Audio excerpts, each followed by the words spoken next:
So, with the Golden State Warriors back in the NBA Finals, it had me really thinking about legacy and big picture when it comes to certain players' careers, in particular Stephen Curry. Now, as we all know, Curry is one of the greatest players of all time, and there's no real debating this at all. Statistically, he's amazing and dominant. His playing style helped revolutionize the game of basketball, and when it comes to accolades, he nearly checks off every single box. Perennial All-Star, multiple selections to the All-NBA team, has been League MVP twice, and one of which was unanimous, making him the only player to do so in NBA history, and he's also won 3 championships. However, the one box he has not been able to check off yet is winning Finals MVP, an award earned to the player who is the best performer on the winning team in the finals, outside of one exception of Jerry West when he won it on a losing team way back in the day.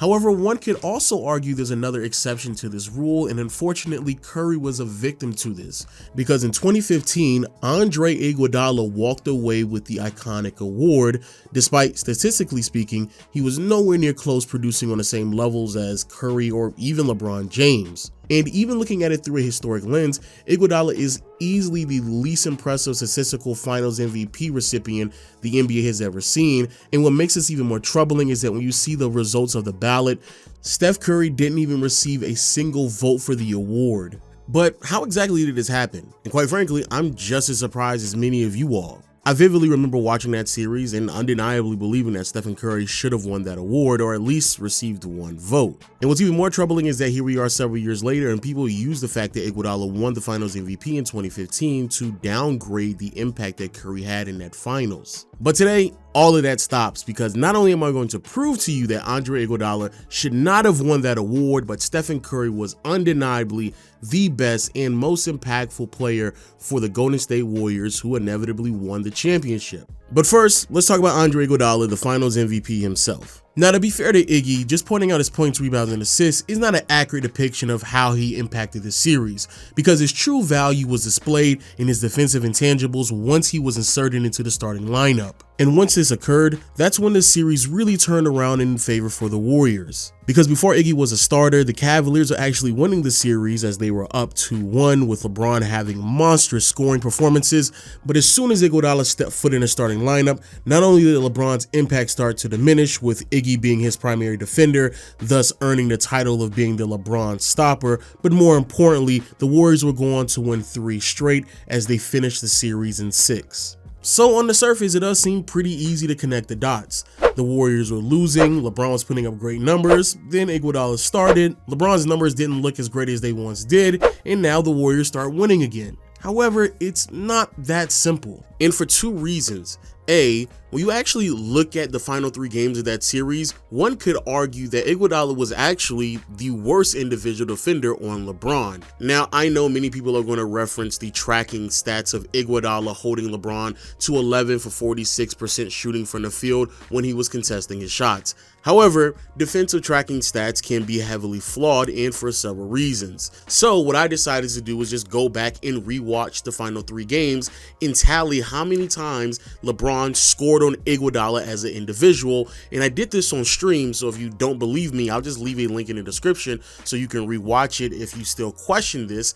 And on the screen you can see how often LeBron scored on these individual players in the final 3 games of the series, and as you clearly can see, LeBron shot 50% from the field on Iggy. 50. So yeah, a far stretch from Iguodala being this lockdown defender. And heck, I'll even show you some of these made shots as well, because I have a hard time believing that LeBron only made 18 field goals against Iguodala, when in game 5 alone, LeBron had one of his best scoring performances, and a lot of those points were scored on Iggy. But hey, if you don't want to believe that, that's fine, because the bigger point that I want to make, and why it's a massive embellishment to claim that Iguodala solo defended LeBron to a standstill, is because the Warriors made another major adjustment heading into game 4, and that is to just send more help to LeBron when he was handling the ball. I recognized this when I was rewatching this series, because in the first 3 games, LeBron was isoing a lot. There was very little resistance between him and the rim. There was not that much help being sent presence, and quite frankly, a lot of times the players were just standing at home, which prevented LeBron from getting his teammates involved. But then in the second half of the series, there was way more help being sent. Regardless if it's players sitting at the nail and digging at LeBron when he was posting up or trying to drive to the basket, or shading or hard hedging LeBron coming off of screens, or even sometimes just sitting straight up doubles. And what's even more interesting is that at the time when this was happening, several people were aware of this. Here's a great article written by Heelan, who is a reporter for the Warriors, and he identifies himself in the article how in the first 3 games the Warriors were defending LeBron very loosely. They allowed him to go ISO, sent very little help and resistance, and essentially the game plan was for allowing LeBron to be a scorer and get whatever he wanted. And then in game 4, the Warriors started to send help. Heck, even later on in the same article, there's quotes from Curry outlining how meticulous you have to be when you're sending doubles to LeBron because how great of a passer he can be and get his teammates involved, further proving that yes, there was indeed a shift in defensive schemes in the middle of the series, which is mind-blowing to me. For several years now, one of, if not the biggest justifications to why Iguodala won Finals MVP is because he was the most impactful individual defender on LeBron. But that's not the entire story. What played a much bigger role, and you can certainly see it if you rewatch these games, is that the entire Warriors defensive scheme changed in the second half of the series, sending more doubles and help to contain LeBron to the best of their abilities, not Iguodala trying to defend LeBron one-on-one. But that's not the only lie that has been told about the 2015 finals.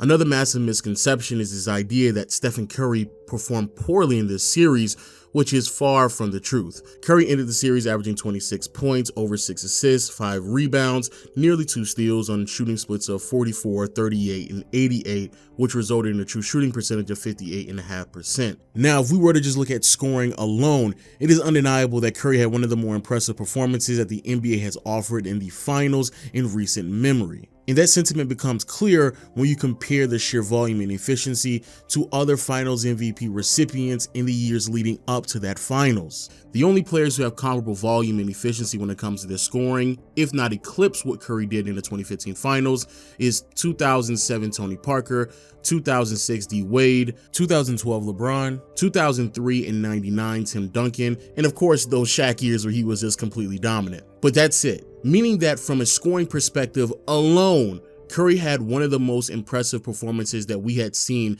in the 20 years leading up to that series. If that doesn't even put into proper context of some of the big moments that Curry had in the series, such as in game 4 where the Warriors only had a 3-point lead, in the following 9 minutes Curry scored 10 points, helping the Warriors get a decisive win. Then in game 5 in the 4th quarter, the score is tied, then Curry gets subbed in, and then he proceeds to score 17 points in the last quarter, giving his team yet again another decisive victory. And then finally in game 6 in the closeout quarter, he scores 13 points in the 4th. So yeah, far from a bad performance like many people try to make it out to be. Now with that being said, I don't want to make it seem as if like Curry had a perfect series, because he certainly did not. He definitely missed timely shots, had costly turnovers, and the best example of this was in game 2 where Curry was held to 19 points on really bad shooting splits and also turned the ball over 6 times. And this was a very winnable game for the Warriors, and they lost in large part to Curry underperforming. But even as I acknowledge Curry's shortcomings, people still overblow it way too much. Again, a great example of this is the game 2 where I just referenced, where Curry performed poorly, there's no doubt about it. However, this is also the game where people infamously claim that he got locked up by Matthew Dellavedova, which is nothing more but propaganda that ESPN pushed for several years now. Because on the next day on First Take, they discuss what exactly happened in that game 2, and on the lower third you can see there's a graphic claiming that Steph Curry shot 0 for 6 from the field when being defended by Matthew Dellavedova. However, that can't be true because I can literally show you a clip where Curry scored on him in that game. Or how about on that same graphic where it claims that Dellavedova is responsible for all 6 of Curry's turnovers. But that has to just be a blatant lie, because I can literally show you 2 of the turnovers from Curry where Delly, the clamp god, wasn't even involved in the play, and another turnover from Curry in that same game, and Matthew Dellavedova isn't even on the court. So this concept that Dellavedova locked up Stephen Curry is nothing more but propaganda that ESPN was pushing at that time that still is getting carried over to this day. But even if you still believe that, I then would have to ask you, why is it that Curry only had one bad game? Yes, it's literally just one bad game. Compare Curry's averages to what he did in game 2, and then also proceed to look at what he was able to perform in the other 5 games in the series, and you realize outside of game 2, Curry averaged 27 points, nearly 7 assists, 2 steals on shooting splits of nearly 50, 46, 89, which resulted in a true shooting percentage of 64%. It is literally one bad game. Curry was undeniably amazing, showed up in big moments in this series, and was the engine for an offense that was struggling all throughout the series, which brings me to my final and most important point in this video. The problem with the conversation surrounding the 2015 Finals MVP is that everyone keeps having this discussion through the incorrect lens. Because in the 2 games where the Cavaliers won and LeBron was amazing, they were still a mediocre offense. In game 2, the Cavaliers had an offensive rating of 94.6, and in game 3, their offensive rating was 105.6. To put those numbers into context, the league average offensive rating at that time was roughly 105. So, for the Warriors to have lost in those 2 games where the Cavaliers were generating an at best league average offense, that means that the Warriors had to be even worse, which they were. So that means that it wasn't a defensive problem, it was an offensive one. And when you go back and look at the numbers, that is undeniably true. Now, with that being stated, it is true that Curry did contribute to the poor offense from the Warriors because once more, he performed poorly in game 2. But a much bigger contributor is the fact that Klay Thompson, Harrison Barnes, and Draymond Green couldn't buy a basket, not just for a game or 2, but periodically throughout the entire series. And with the Warriors offense struggling so much so that they could lose games to the Cavaliers while they were having mediocre offensive performances, that means that somebody had to start picking up the load and really carrying this Warriors team. And this is where Curry's value truly lies and why he should have won Finals MVP. Now, I don't believe you have to rewatch this series, nor do I believe it's a far stretch for me to say that Curry was the engine to the Golden State Warriors offense. And because of the early series struggles of the Warriors was more heavily based in their lack of offensive production rather than them trying to contain LeBron, I think it's very important to highlight how impressive Curry was on the offensive end of the floor throughout this series. Now, of course, we can just look at the box score and come to these conclusions, but the best way to put things into their proper perspective is to understand how many points Curry was responsible for from the Golden State Warriors on their made field goal attempts. And after rewatching the series and tallying up the points, one can easily argue that Curry was responsible for over 50% of the points that the Golden State Warriors scored off of their made field goal attempts during the 2015 Finals. Out of the 501 points that the Warriors scored off of made field goals, Curry himself scored 133 of those points. There was also 82 points produced off of the assists that he recorded. And if you were to give a conservative estimation off of how many points were generated from Curry's gravity, and I do mean a very conservative estimation, essentially the only points that I attributed to Curry's gravity is times where he was doubled or hard hedge. He then passed the ball to Draymond Green, who then passed the ball to an open shooter, and thus the Warriors were able to score again off of the attention that Curry was receiving. And so off of that conservative estimation, I concluded 43 points were produced off of Curry's gravity, which gives you a total of 258 out of the 501 points that were scored, which accounts for more than 51% of the points that were scored off of made field goals. 51%.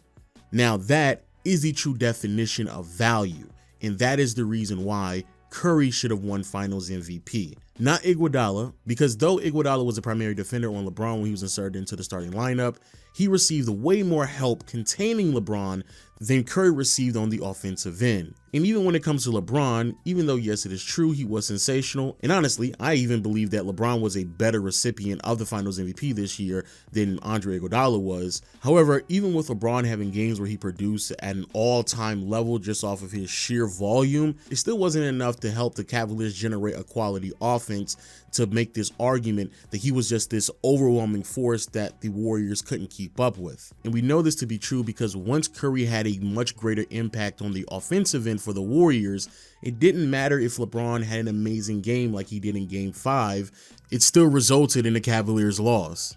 And that's why Curry was a difference maker. his influence was greater, and it's why he was the most valuable player for the team that inevitably won the championship that year. But hey, those are just my thoughts. Please let me know what you think about the video in the comment section below. Also, it takes me a long time to produce videos like this, so I would heavily appreciate it if you just hit the subscribe button and the notification bell so you can be updated on the next time I uploaded videos on this channel. And until next time, I'll see you all later. Peace.